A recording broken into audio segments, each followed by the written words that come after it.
লোকসভাৰ বিৰোধী দলৰ দলপতি এবাৰ গৌৰৱ গগৈ গৰজি উঠিছে ৰাজ্যৰ গৃহ বিভাগৰ বিৰুদ্ধে।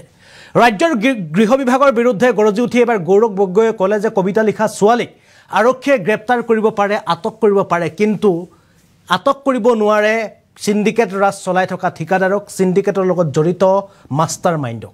আৰু এই মুহূৰ্তত জনাব বিচাৰিছোঁ এই গুৰুত্বপূৰ্ণ খবৰটো। এবাৰ গৌৰৱ গগৈ গৰজি উঠিছে ৰাজ্যৰ গৃহ বিভাগৰ বিৰুদ্ধে। গুৱাহাটী বিশ্ববিদ্যালয়ত উপস্থিত লোকসভাৰ উপ দলপতি গৌৰৱ গগৈ বিশ্ববিদ্যালয়ত উপস্থিত হৈ ৰাজ্যৰ গৃহ বিভাগক আক্ৰমণ গৌৰৱৰ। কয়লা মাফিয়া, শিল মাফিয়া, সিন্ডিকেট মাফিয়াক লৈ কাম কৰে ৰাজ্যৰ গৃহ বিভাগে। ৰাজ্যৰ গৃহ বিভাগে কাম কৰে বুলি তেওঁ উল্লেখ কৰিছে। মন্ত্ৰীৰ মাহিলী কমিশ্যনৰ বাবে কাম কৰে অসমৰ গৃহ বিভাগে। সাধাৰণ মানুহৰ নিৰাপত্তা নিশ্চিত কৰিব পৰা নাই গৃহ বিভাগে। সাধাৰণ মানুহৰ নিৰাপত্তা নিশ্চিত কৰিব পৰা নাই। কবিতা লিখা ছোৱালীক আৰক্ষীয়ে ধৰিব পাৰে।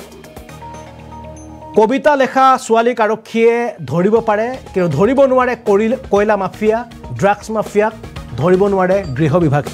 এবাৰ পুনৰ আক্ৰমণাত্মক হৈ পৰিছে যোৰহাট সমষ্টিৰ সাংসদ গৌৰৱ গগৈ। এবাৰ যোৰহাট সমষ্টিৰ সাংসদ গৌৰৱ গগৈয়ে পুনৰ আক্ৰমণ কৰিছে ৰাজ্যৰ গৃহ বিভাগক।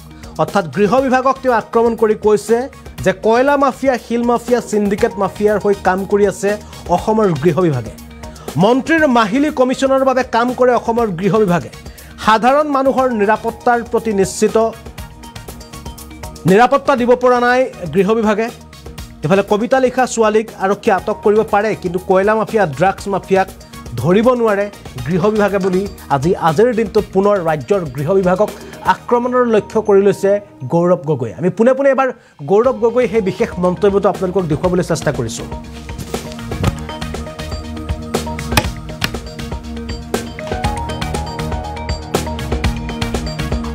কয়লা মাফিয়া,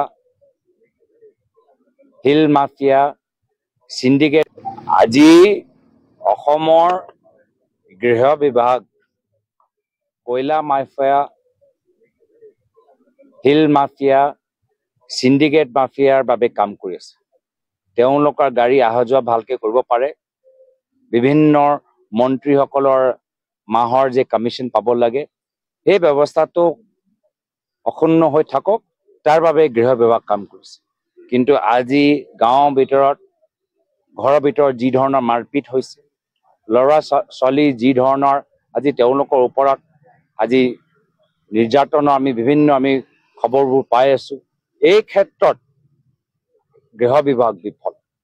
কিন্তু হয়, আজি ড্ৰাগছে কওক, আজি কয়লা মাফিয়াই কওক, আজি বালি মাফিয়াৰ কথাই কওক, আজি গৃহ বিভাগ মাফিয়াৰ লগত জড়িত হৈ থকা এজনো মানুহক ধৰিব পৰা নাই। কিয়? কোনোবাই যদি এজন ছাত্ৰীয়ে যদি কবিতা লিখে, এই পুলিচে গৈ এই ছাত্ৰীগৰাকীক জেললৈ পঠাই দিয়ে। কিন্তু যেতিয়া কয়লা মাফিয়া কোনোবা চলাই আছে, ড্ৰাগছ মাফিয়া চলাই আছে, তাত গৃহ বিভাগৰ কোনো পদক্ষেপ দেখা পোৱা নাই। তো এই ক্ষেত্ৰত আজি অসমৰ ৰাইজে সতৰ্ক হৈছে, আৰু মোৰ বিশ্বাস যুৱ প্ৰজন্মৰ ওপৰত যে তেওঁলোকে অসমখন সুস্থ হোৱাটো বিচাৰে, আৰু পৰৱৰ্তী সময়ত তেওঁলোকে উচিত সিদ্ধান্ত ল'ব।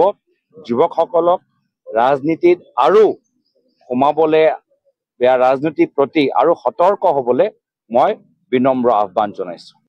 আজি অসমৰ গৃহ বিভাগ কয়লা মাফিয়া, শিল মাফিয়া, সিন্ডিকেট মাফিয়াৰ বাবে কাম কৰি আছে। তেওঁলোকৰ গাড়ী অহা যোৱা ভালকে কৰিব পাৰে।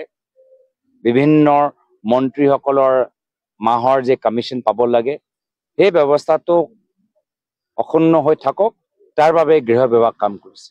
কিন্তু আজি গাঁৱৰ ভিতৰত, ঘৰৰ ভিতৰত যি ধৰণৰ মাৰপিট হৈছে, ল'ৰা ছোৱালী যি ধৰণৰ আজি তেওঁলোকৰ ওপৰত আজি নিৰ্যাতনৰ বিভিন্ন খবৰবোৰ পাই আছো। এই ক্ষেত্ৰত গৃহ বিভাগ বিফল। কিন্তু হয়, আজি ড্ৰাগছে কওক, আজি কয়লা মাফিয়াই কওক, আজি বালি মাফিয়াৰ কথাই কওক, আজি গৃহ বিভাগ মাফিয়াৰ লগত জড়িত হৈ থকা এজনো মানুহক ধৰিব পৰা নাই। কিয়? কোনোবাই যদি এজন ছাত্ৰীয়ে যদি কবিতা লিখে, এই পুলিচে গৈ এই ছাত্ৰীগৰাকীক জেললৈ পঠাই দিয়ে। কিন্তু যেতিয়া কয়লা মাফিয়া কোনোবা চলাই আছে, ড্ৰাগছ মাফিয়া চলাই আছে, তাত গৃহ বিভাগৰ পদক্ষেপ আমি দেখা পোৱা নাই। তো এই ক্ষেত্ৰত আজি অসমৰ ৰাইজে সতৰ্ক হৈছে আৰু মোৰ বিশ্বাস যুৱ প্ৰজন্মৰ ওপৰত যে তেওঁলোকে অসমখন সুস্থ হোৱাটো বিচাৰে আৰু পৰৱৰ্তী সময়ত তেওঁলোকে উচিত সিদ্ধান্ত ল'ব। যুৱকসকলক ৰাজনীতিত আৰু সোমাবলৈ বেয়া ৰাজনীতিৰ প্ৰতি আৰু সতৰ্ক হ'বলৈ মই বিনম্ৰ আহ্বান জনাইছোঁ।